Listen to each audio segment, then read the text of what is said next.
लोक कला केंद्र के प्रस्तुति।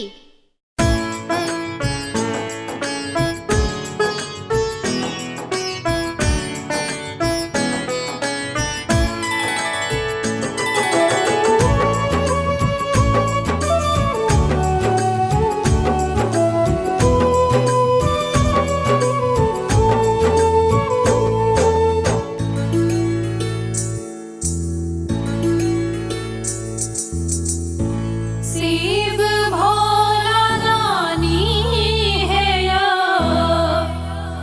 उमा के सजनवा। शिव भोला दानी है या उमा के सजनवा। किने चलियो हमरो अपन अंगनमा। चलियो हमरो अपन अंगनमा। किने चलियो हमरो अपन अंगनमा।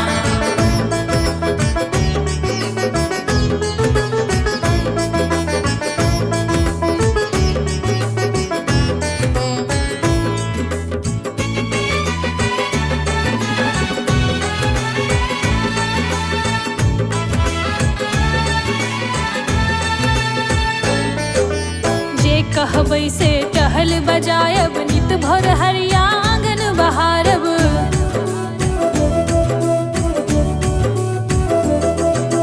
जे कहबै से टहल बजायब, नित भर हरिया आंगन बहारब।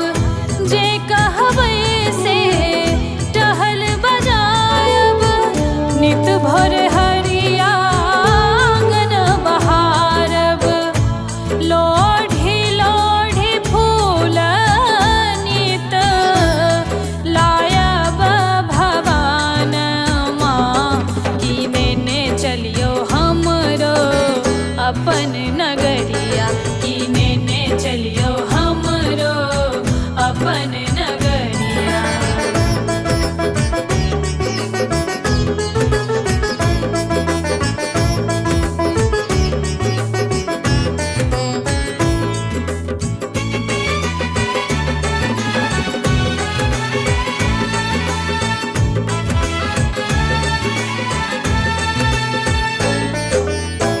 खबर दिया से हो चरायब, तोरी तोरी भांग अहाँ ले लायब।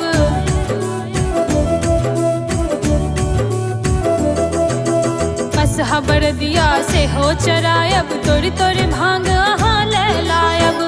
बस खबर दिया से हो चरायब, तोरी तोरी भांग अहाँ ले लायब।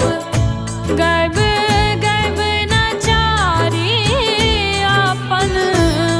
भावना सुनायब।